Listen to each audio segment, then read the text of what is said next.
Limits of the Flesh, Chapter 26, Fantasy Fiction by Azazyel. Burn alive then. Riser yelled as he swung his arm down at me with the massive fireball. He created above himself, falling in my direction. In the moment that the massive ball of flames obscured the view between us, I retreated while also pulling off and unfolding my folded over cloak thing that was like 4 layers thick, so once I unfolded it, it was larger than a pretty large tarp. "You missed, you blow hard," I taunted as I flew away from the resulting explosion of debris that resulted from the fireball's violent expansion at colliding with the ground. Riser will make you regret not just taking the dive and an easy withdrawal from this raiding game. Riser yelled as he flew at me with his fist coated in flames. Wordlessly I matched his punch with my boosted gear, and as I felt his flames wash over me, I felt his hand also give out and shatter under my boosted gear gauntlet, but the pain of his hand being mulched didn't seem to do anything to the high-class devil. "What is that blanket for? Do you wish for me to tuck you in or something, you child?" He taunted in return, and in response, I allowed one of his fire-coated punches to land into my chest in order for me to easily grab said wrist, and then I brought us both down to the ground, violently cratering the ground with the burst of speed I used to slam him down first. "No, this is a rug for me to roll your bitch ass up in," I said, kicking the man in the jaw with my flexible joints, allowing me to more easily do such motions which made the man stagger at that pain. But then I threw the large rug/tarp over the man, and as flames billowed beneath the tarp, I just sat atop the fire-retardant tarp-covered man, stopping him from using his flames to blow off the tarp/rug. "This is speaking in third person," I said, punching the fire-retardant clothed head with my boosted gear gauntlet so I didn't hurt my other hand on his stupidly hard head. "Boost. This is being stupid enough to bet your peerage members," I said, punching his head again, this time with my boosted strength. I felt his head crack the concrete I smashed us into. "Boost. This one is for dressing like a douchebag," I said, punching once again in the man's head, and I felt his skull give way under my gauntlet. "Boost." But the moment I pulled back for another punch, I felt someone cry out, "Get off my big brother." Then I felt a light figure ram into me from behind and sag against me at the abrupt feeling of her life force being violently yanked from her body. "Don't hurt my sister," Riser screamed, struggling anew, and I realized from the blonde hair of the girl hanging onto my arm and stopping me from laying another punch onto Riser's head that it must have been Ravel Phoenix. "Riser Phoenix's queen has been retired," came the stoic voice of Graphia, making Ravel and Riser freeze, and in that moment, I threw Ravel out of my Autumn's Decay's range, so she didn't get hurt, as she was obviously weak as hell if just being around me made her stagger in place.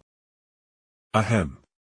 And this one is for Rias," I said, trying to put a righteous tint to my tone as I slammed my gauntlet-covered fist down again Riser's head, making it crack and break down under the blow. But this time, he managed to get his feet beneath him and buck me off him, and then he instantly flew into the air with the massive tarp still covering him.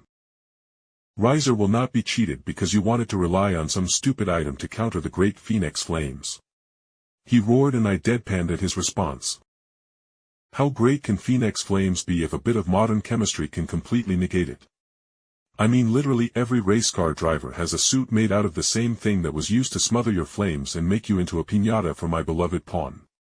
I heard the smug voice of Rhea speaking as she all but skipped across the ground with her full peerage behind her. "Riser Phoenix, you have been beaten. Surrender or we will beat you down altogether," Rhea said proudly, and pointed at Riser, making the man pale as he realized with her queen being retired all he had in his peerage was Ravel, his sister, who hated and was unable to fight. So should she be attacked, she could just retire from the game at will and make him lose the match due to being the last piece. "Riser won't lose like this. You," he roared, pointing at me, and I saw Rias's peerage encircle Riser as he had his little breakdown. "This is all your fault. No. You will fight me on one for our deal to go through," he yelled, mentioning the bet between me and him about his peerage members and my EI. "Rias. I am going to ruin him as a man. Is that all right with you as my king?"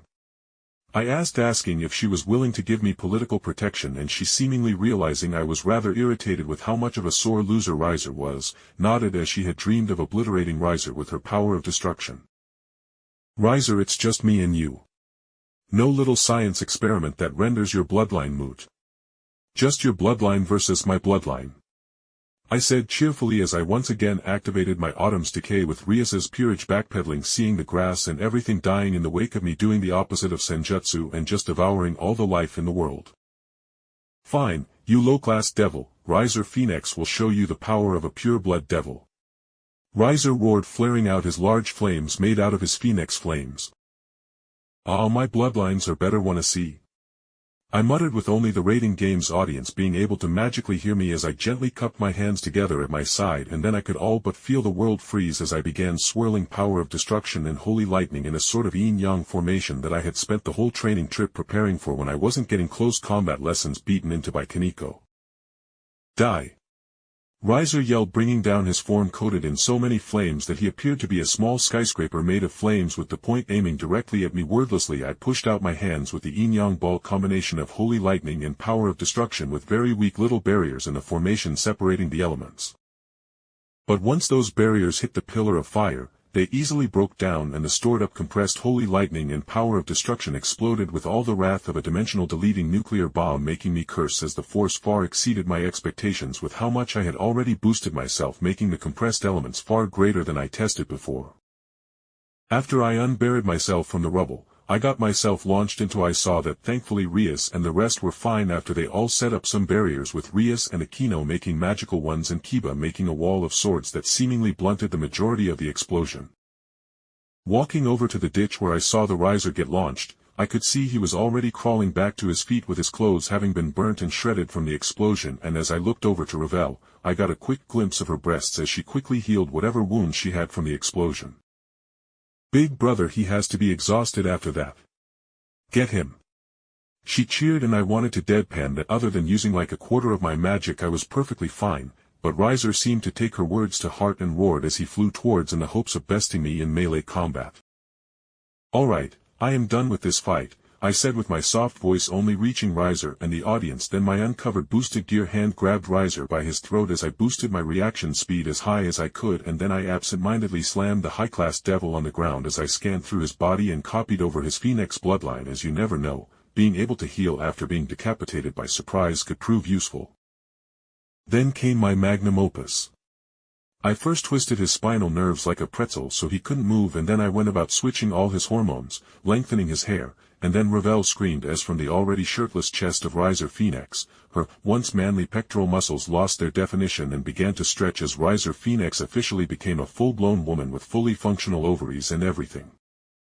Hell, I wasn't even cruel, and in a stunned silence as everyone stared gobsmacked at me gender-bending my foe, I made sure Riser's face and whole body morphed to fit her now very feminine figure as I made her facial structure very close to the pictures I was shown of her voluptuous mother.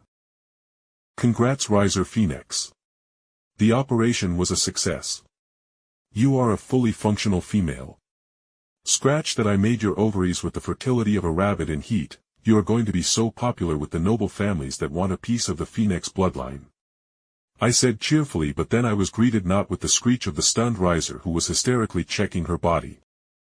Nope, I was met with the full-bodied hug of Rias, who picked me up and began spinning me around as she cheered at winning, as a woman couldn't be expected to marry another woman and produce noble heirs. Not that the devil government gave a damn about same-sex fun, they just wanted people with bloodline abilities to actually make heirs and not waste their time. Riser Phoenix has been withdrawn from the rating game at the behest of her mother. This rating game goes to Rias Gremory, and all bets and wagers will be pushed forward in my name of Graphia Lucifuge. Graphia's voice rang out as white light filled out visions and we were teleported out of the rating game subdimension.